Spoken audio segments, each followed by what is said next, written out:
So now I think is a great time to make another video, record another daily analysis instead of just posting to the Discord, and talk about where we are. Because in my last video, I mentioned that last week was bottom week.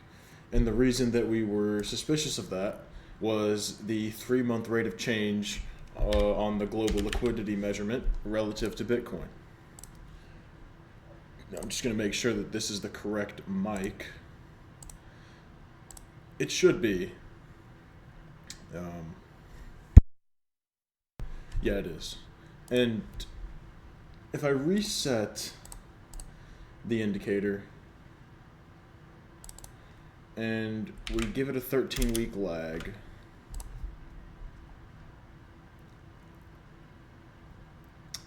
that is not what was supposed to happen.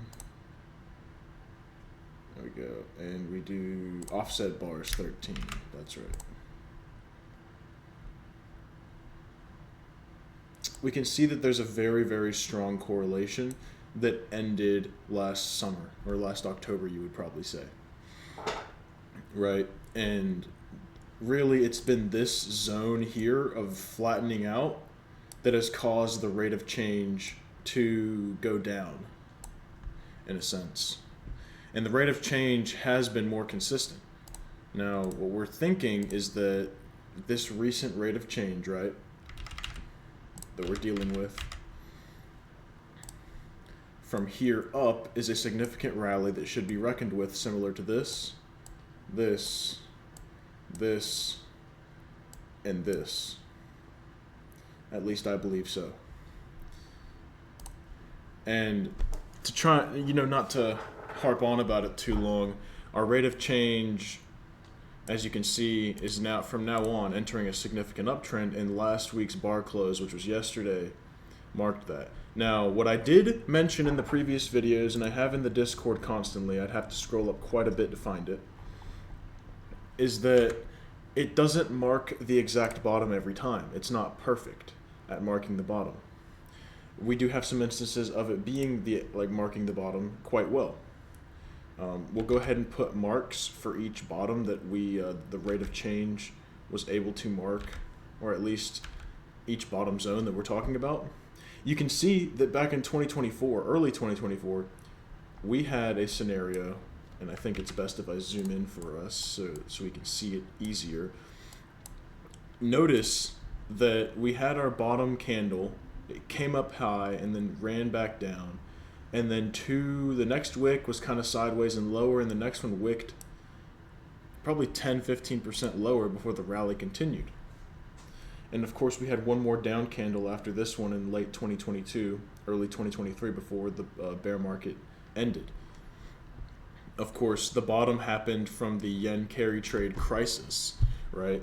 But in terms of a local bottom forming and a trend continuing afterwards, in late 2024 on the election, kind of at election times, right before the election, it was kind of obvious that Trump was winning. In hindsight, we knew he was, but we were paranoid about it.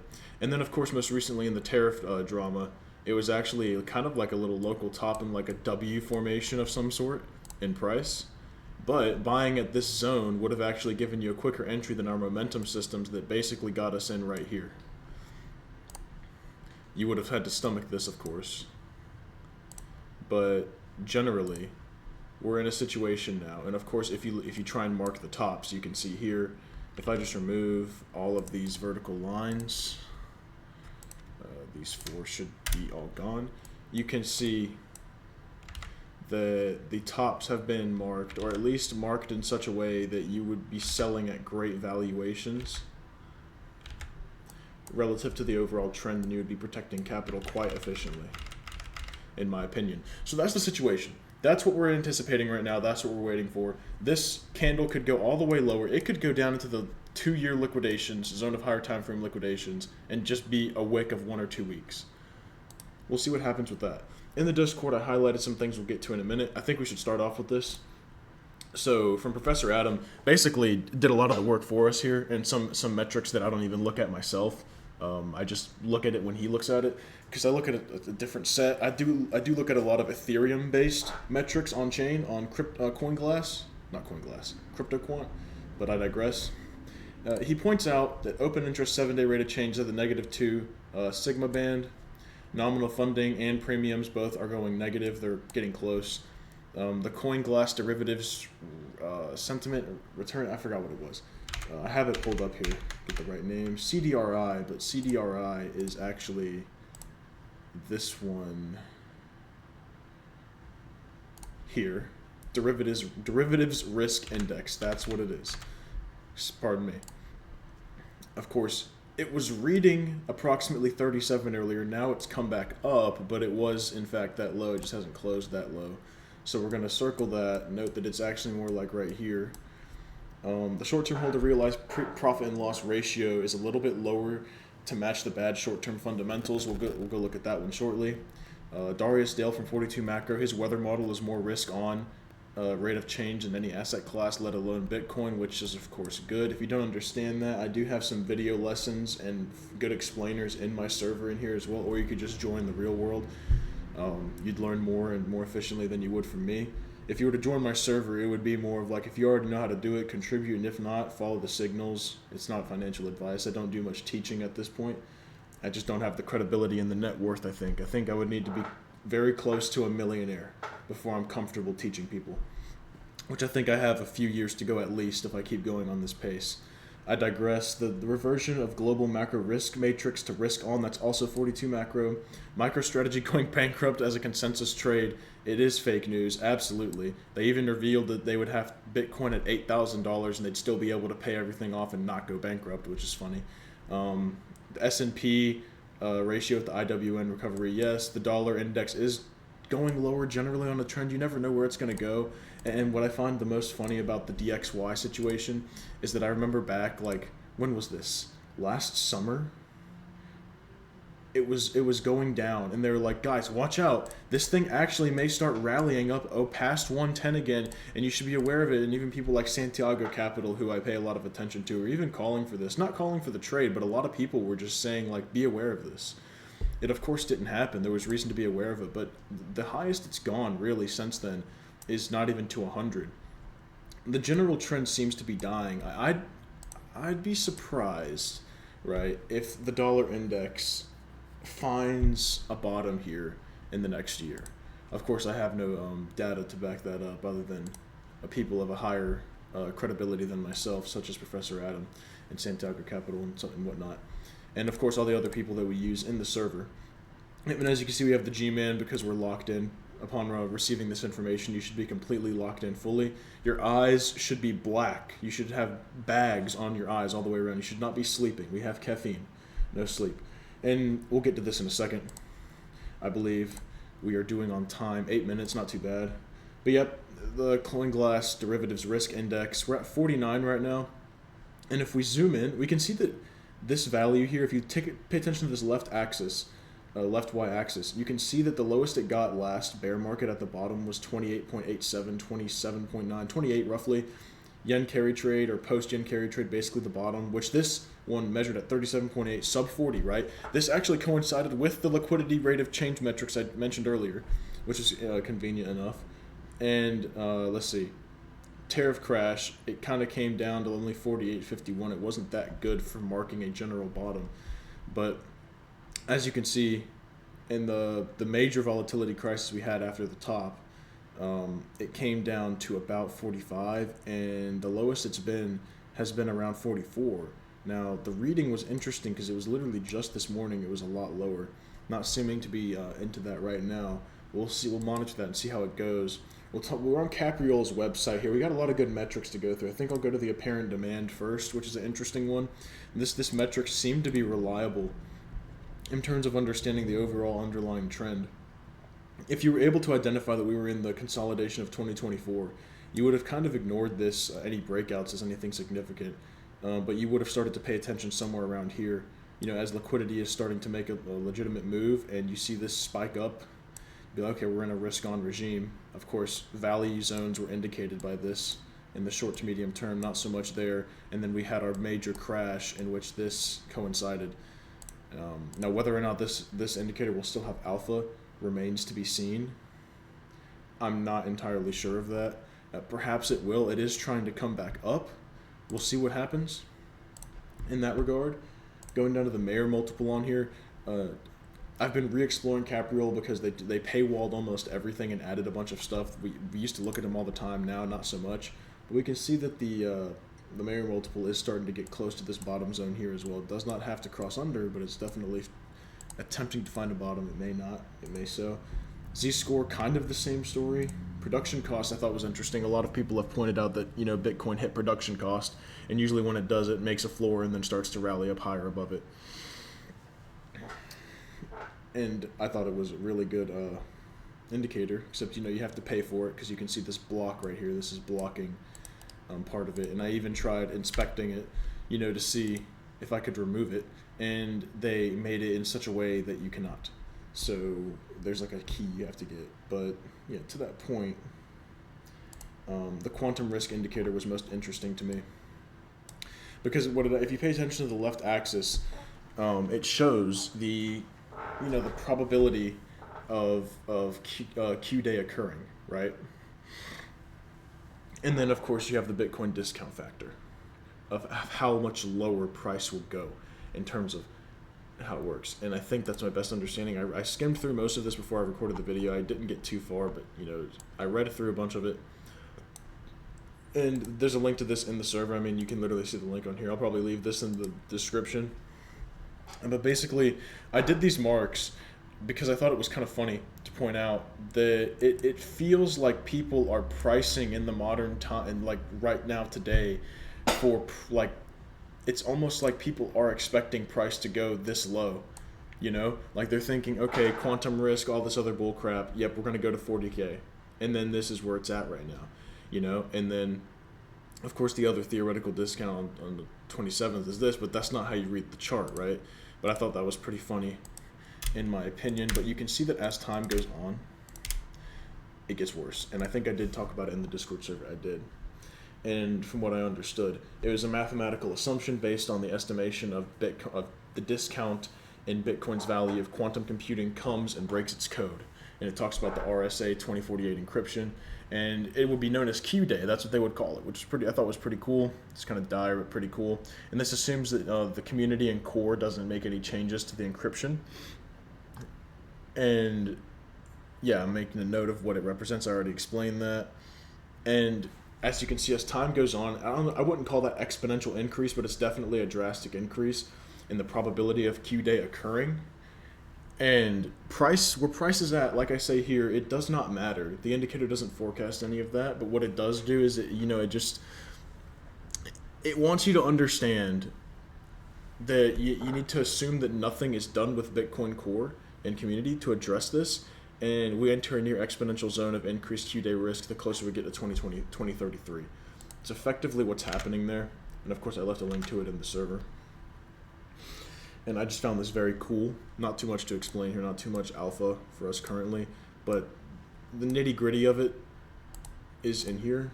There's the about this metric, and it provides the links. We have one here, another one here. And of course, you can always go find this on your own for free on your free time. And moving on, I think back to Ethereum and Benjamin Cowan's pretty good posts he has here of Ethereum going home.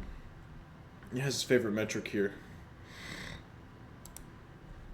And I always thought, well, isn't there a metric to describe, when Ethereum goes home in the opposite direction or goes back to school or whatever the opposite thing would be for that? And I always think back to these metrics here because we have the new supply, the exchange supply ratio, number of unique depositors, total supply, and all these other metrics here for Ethereum where into the upside, right? Price historically has returned to it and fluctuated above it, right? And when it reaches extreme lows relative to it, things change. Now with this one, this metric is completely collapsed, right? For the time being.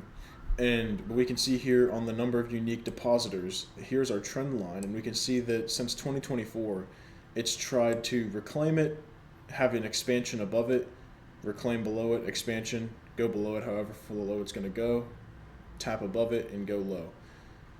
For Ethereum to tap back above it again would be an extreme run. Not saying that's guaranteed, but we have a similar situation here with the total supply. And that's just the counter argument right? And this is, of course, limited data because I'm not paying, and I'm not going to. But yeah, you can see similar situation here. Of course, very more discretionary than anything. And of course, the perpetual futures funding rate is looking juicy. We see this general collapse ever since we got the post-tariff crash rally. And love to see premiums to shorts come through and wipe these people out. And if we go to the adjusted funding rate, we are still in hell. Still much, much, much lower, which is great to see. We had the short-term holder MVRV Bollinger Bands. I thought this one was interesting. We've just been in super, super low valuations, this whole time. We even had it here in this zone. And we can mark times. We can look back and see all the times we were here and how many other times we were here in such an extended point. I would argue just these points here are most comparable to this zone that we're in now. So it's looking good, looking cheap. And there's plenty of more indicators. What we could see happen is this -1 standard deviation band be a floor for the Tel Aviv ratio z-score. I know it's not actually called Tel Aviv, but that's a joke we have for it because it looks like it. And just the -1 standard deviation band here is not what's stopped causing it to bounce off of it if it does, but don't be surprised if that's what we see here because it looks like that may be the prevailing trend at the moment. And if we look forward on to chart inspect, another promising situation here where a bottom zone may be forming like in the past. I believe I did talk about this before. And we can always go through all of these. Not too much to see here, really. Bottom kind of trying to form, trying to see where this floor is going to go. Not quite sure. We already opened up with the fear and greed index. We're at 5. Extremely low. And you can see where we are. And compared to previous, bear markets, like we've only been tapped in, like the frequency of us being below 10. Look at the cluster of days. We saw this at the very bottom of 2022. We saw us tap into 10 in 2021. That doesn't really count. 2020 we had our COVID crash, but that was staying between 10 and 20. We had it tap once in 2019 below for a day. It is looking rough out there. People are crying and killing themselves, unfortunately. Of course, this video probably gets demonetized for saying that, but not that I'm getting paid anymore anyway. So, yeah, and you can see on the sentiment here, fear and greed index, we're at 5. Pretty low. Rate of change analysis is going lower. More value generating. RSI going lower. Sharp ratio analysis, if you care to load for me. Probably not, that's no problem. Same thing as the rate of change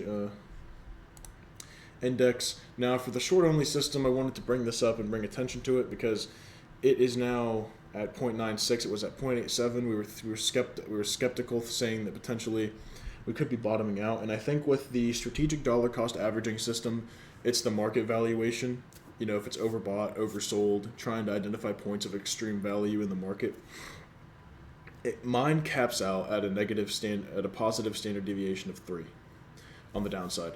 And we have been at 2.9, between 2.9 and 2.99 for the last week almost. And we have been short. The back testing chart is incomplete, and we did not start it on the 10th. We were deploying as it was being constructed in late January, but assuming we were in on the 10th, we have been shorting Bitcoin. And if I go back to the daily chart, we can see this.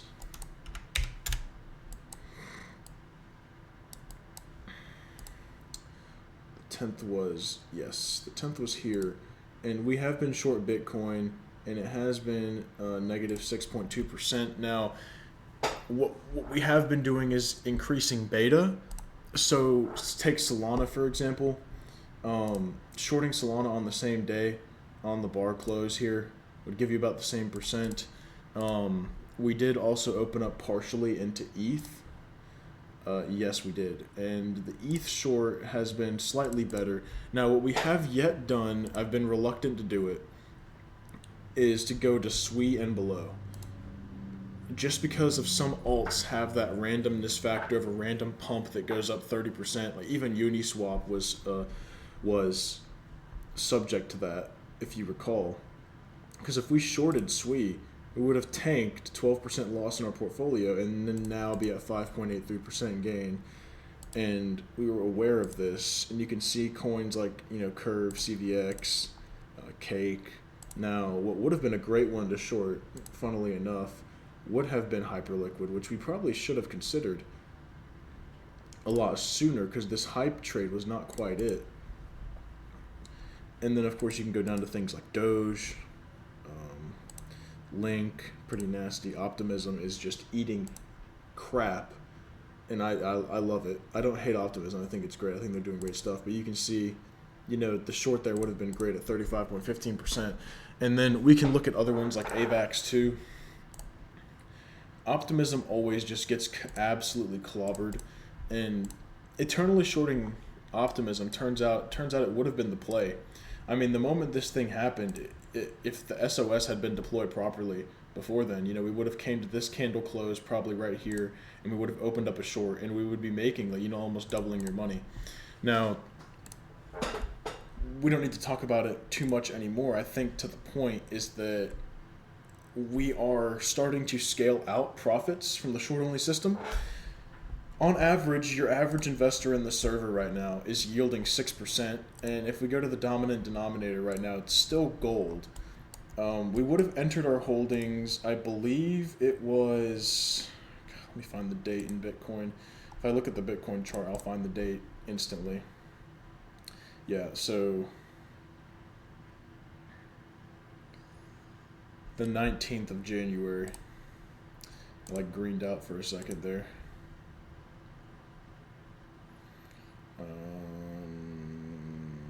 Yes. So it would have had us into gold, of course, and gold as a dominant denominator would have us up 9.4%. However, with how the system is designed currently, we had a situation where it was down 7% and it would have rotated us into something else. I'm a little bit skeptical of the dominant denominator system. I think it is theoretically safer than deploying a short-only system because you never know what direction the market's going to go. If you're shorting high beta alts, there's risks with that too because 1x, technically it's not spot, but for the lack of a better term, spot shorting, right? 1x shorting Bitcoin or anything, you can get liquidated, right? But we're always adjusting our money to the momentum of the trend, so it would be okay. And like I said, if the SOS had been deployed, earlier, we likely would have never even bought into this in the first place. And the reason why is because it actually stayed in the back test. It got us out here, and it stayed barely long, which would be short the market, through this zone. And we would have been, just on Bitcoin alone, 42%. And if we look at something like Solana, right, that ate crap, look at that nuke, we'd have a sexy 58% gain there. And of course, leverage is always something you can use as well, but I would not permit leverage, theoretically, really for anything. I mean, there's volatility decay in the math behind it, but there's actually no denying that if you just held down here, got leverage, that you would have a substantial return in comparison. But I think that's enough with that. If we look at the liquidation heat maps, we can see some things that we cannot ignore. I think this one was not looking like good. It wasn't giving the info. It was Model 3 on CoinGlass. Yes, it is. Let's see where we're at with this. 24 minutes is about enough time. And yeah, we can see deadly amounts right up here near 70K. However, we do have this. We cannot ignore the 64 to 60 range. Of course, it can get a lot worse. Pretty thick there. Now, this is the 2-year liquidation zone, right? Zone of higher time frame liquidations. What does it take for us to get there? I think all throughout this week and maybe next week at the most, you would have to see a scenario where longs keep piling in right here, and then a bridge of liquidations is made here, and you incentivize exchanges to just dump the crap out of Bitcoin and other assets, and price likely just continues to gravitate towards it as we go. take it out finally, and maybe that's when you get the V reversal. We could also never get there. We also may never touch that. But I think that's it. I think that is good enough for today. I will be in the Discord server actively. The link is in the bio, of course. If I check the membership prices, still $4.99, still $5 to $10 a month to be involved. So yes, you do have access to investing analysis chat. If you pay the $4.99, you don't get access to the portfolio and the signals.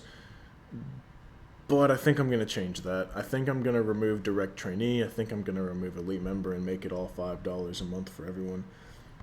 I think that would be better.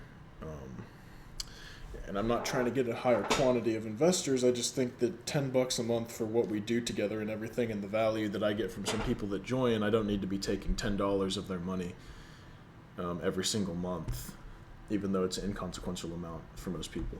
But we will be just fine, I believe. I think that the bottom is possibly in. And I think it was funny, I noticed here that Professor Adams said if Bitcoin does not bottom, here Epstein has confirmed Satoshi. We'll see if Epstein becomes Satoshi. I think Epstein becomes Satoshi as Bitcoin hits 55K. That would be funny. The amount of FUD that would be going on right here is insane. But who knows? Like I said, we're going to adjust, we're going to adapt, we're going to keep doing what we need to do. And key signal point is that we are probably cutting almost 50% of the short-only deployments right now, but still exposing ourselves to the potential of reaching the 2-year high time frame liquidation zone of 50 to 55K. All right, God bless.